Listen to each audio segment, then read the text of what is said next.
Okay, 3 beers, 1 brewery. Let's get into this. I've already had a can of this just a minute ago, so we're going to have another one of those now. But these beers are all from one of my absolute favourite beers in the world. It is White Hag. It is from Sligo. I love these guys. I love what they do, and their beers are always interesting and always full of flavour. I haven't had a bad beer from them, and none of these are going to be bad. I know it before I've even opened them. These two I've tried before. This one is brand new. This one is brand new as well. But let's get into it. Let's go with this one first.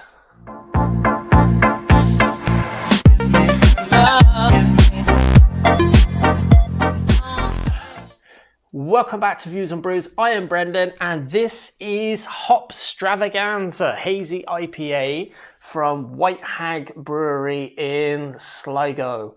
This beer was brewed to mark their 6th anniversary. A lot of breweries are brewing beers to celebrate, you know, their 5th, their 6th, their 7th, their 10th year anniversary. This one is no different. This one was brewed in collaboration with Crosby Hops and Loughran Brewing Stores, which you can probably see there. Hopefully you can. I think this one has Amarillo hop hash in it, and it has Amarillo and Idaho 7 and what's the other one? El Dorado hops, I think. So those are the 3 hops in there. One of them is a hop hash, so that's slightly different. But I am looking forward to tucking into another one of these. This beer, I'm going to open it up straight away and just start going at it. This beer, a nice White Hag glimmer there as well, is one of those really interesting hazy IPA beers in that the hops are all forward. The bitterness is muted. It's 6.2%. Let me try the bitterness actually. 6.2%, but it has, it's packed with flavour, but it retains a nice sweetness to the beer, which I really like. And that kind of sort of complements the manner in which the beer is hopped. So anyway, cheers, Sláinte. Hope you're joining along with the beer. It's pitch black outside, by the way. Evenings are really settled in, but I've now got these beaming lights down on me, which I've just bought. So we can now get a nice look at this beer, even though it's dark in here. We got a kind of like an egg yolk, sort of opaque, opalescent sort of orangey yellow egg yolky type color beer. Very nice, beautifully tightly densely compact head of foam on top, very nice as well, and a really fresh, bright, sort of a little bit floral, a little bit tropical, and a little bit stone fruity in there as well. Really, really pleasing. Not over the top in your face tropical fruits, but yeah, really nice. Let's give this a little sip. Yeah, it's totally devoid of bitterness. The only bitterness you get is a perception of bitterness that comes from the bite of the hop oils that are present in this beer. So that sweetness that comes along with it, that's kept in there, really, really works well with that hop character. It's all juicy, tropical, stone fruits, really nice sort of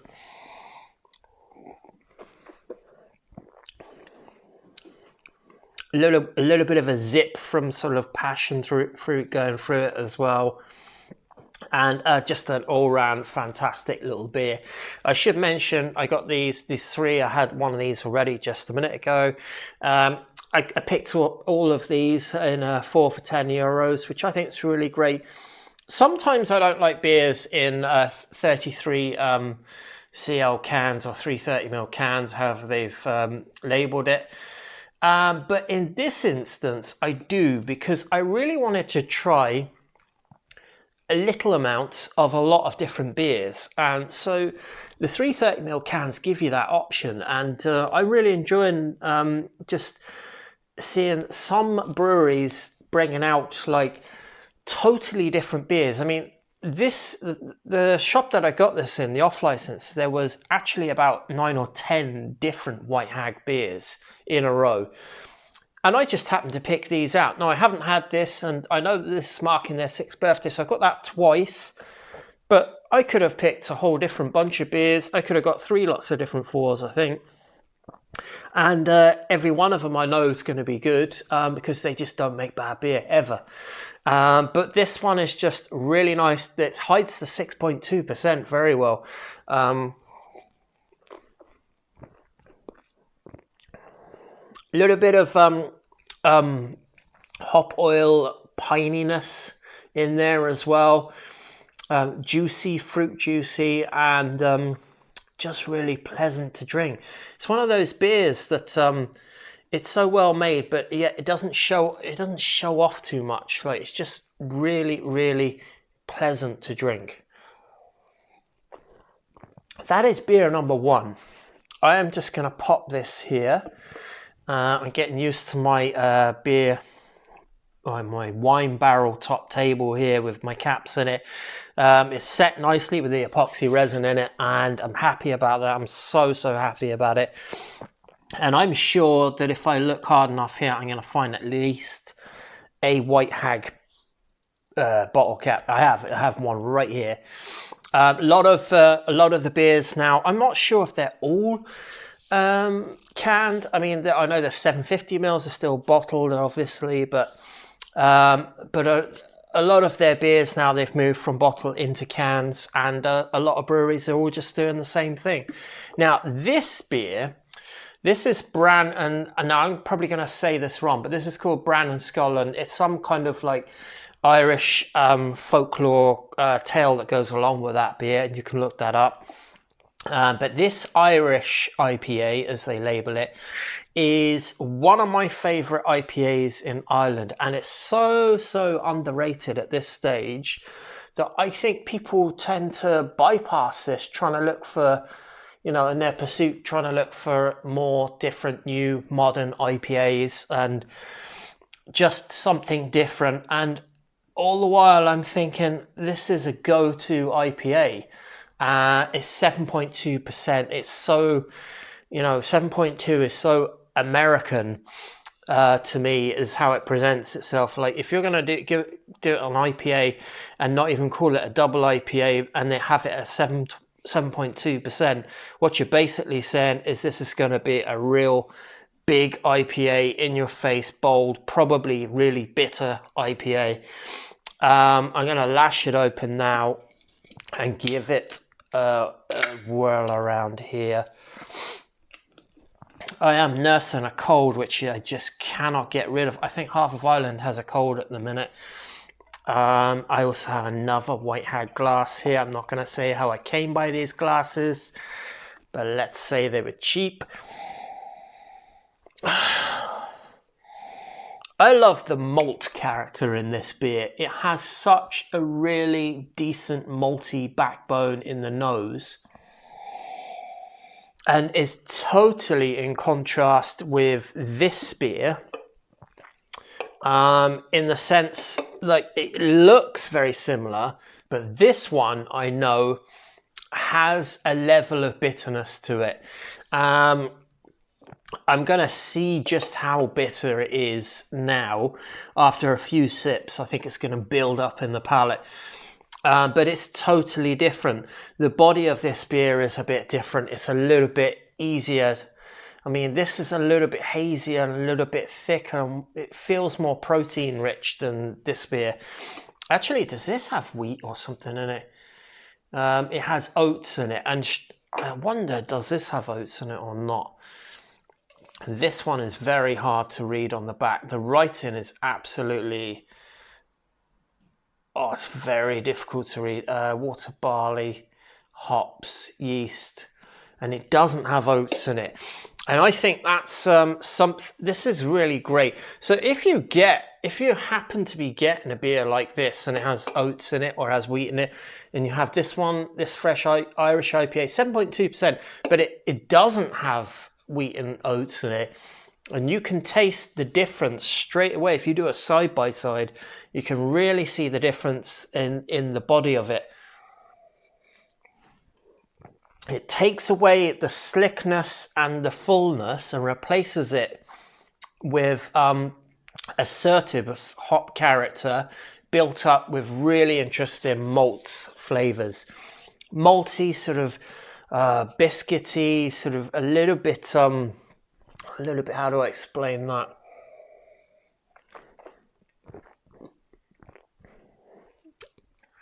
Cleaner, breadier, definitely breadier, cleaner, a bit more cracker-like, a bit more untoasted bread-like. Yeah, the body in this beer is just different to this one.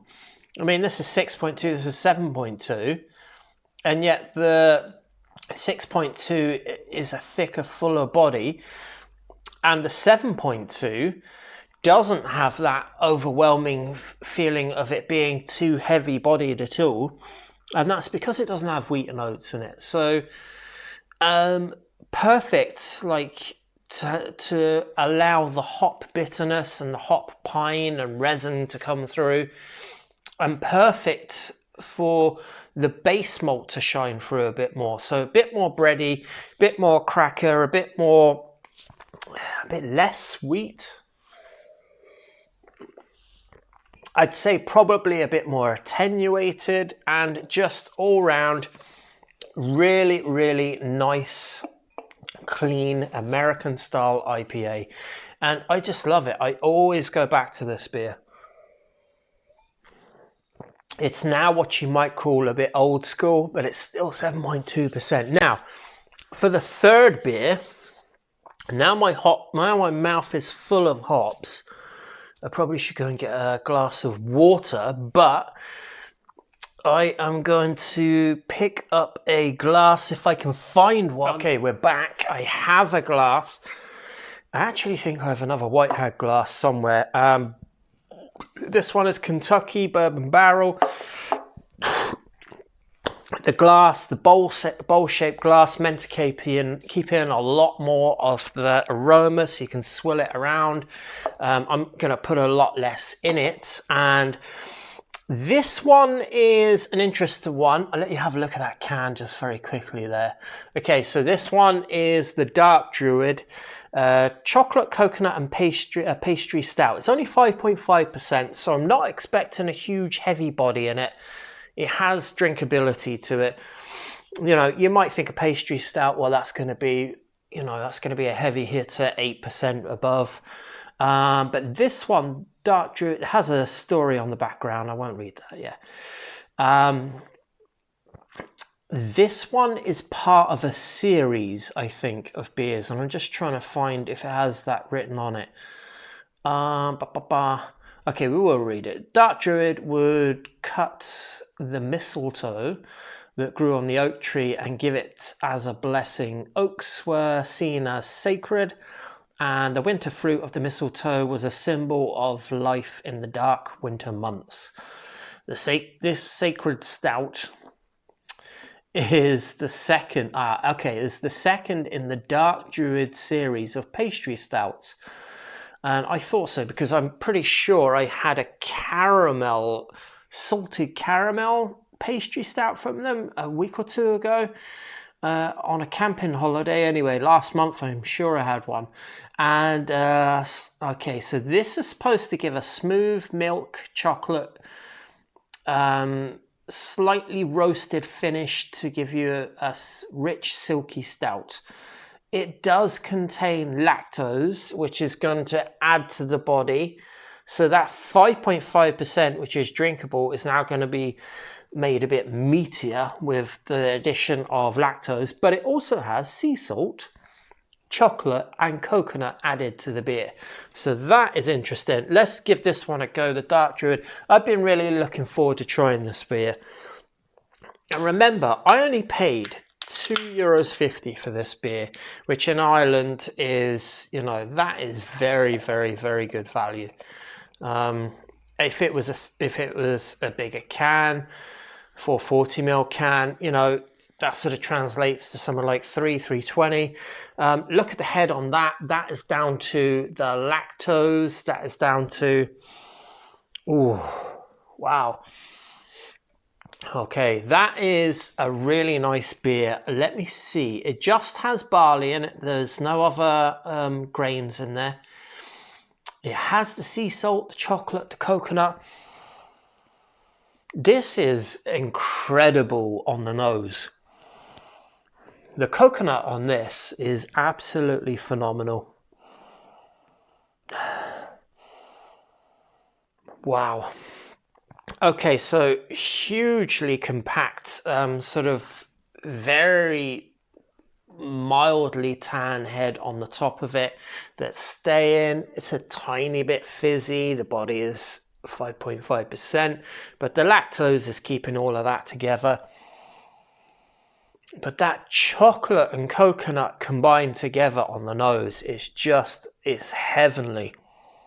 That's incredible. I wish you could smell this beer. Anyway, cheers, Sláinte. This is my third one from, well, it's my fourth if you count the fact that I had two of the same earlier on. This is the Dark Druid Chocolate Coconut Pastry Stout. So is it like a pastry stout ought to be? Does it taste like a dessert in a can?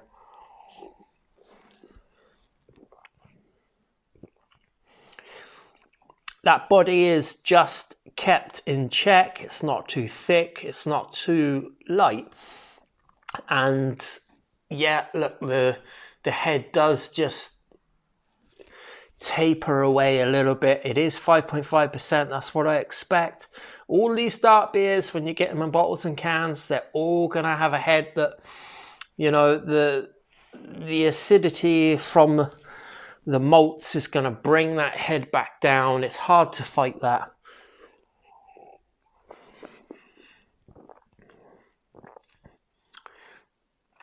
The chocolate in this is just incredible. It's absolutely fantastic. There's chocolate in it for days. There is coconut in it for weeks.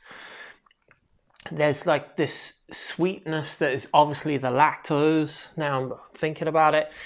And is a pastry stout. It feels like a dessert. It feels like I'm tasting a dessert in a can. Liquid dessert. What malts am I getting out of that? Like a chocolatey malt, I guess. Almost like a milk stout, and it kind of is a milk stout because it has lactose in it. So really it is a milk stout just with chocolate and coconut added if you want.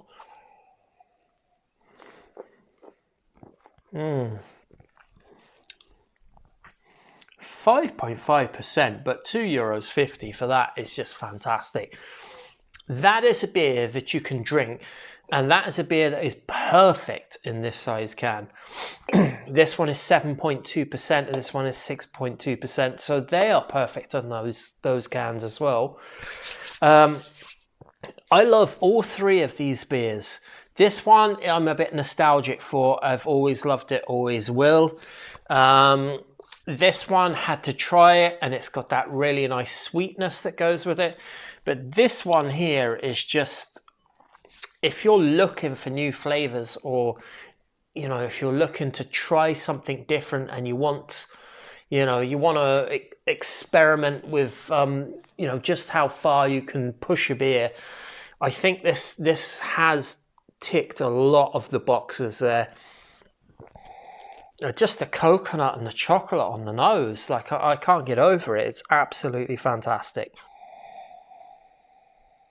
It's just one of those beers that you smell it and it's almost like I just cannot believe that's actually a drink. Really nice.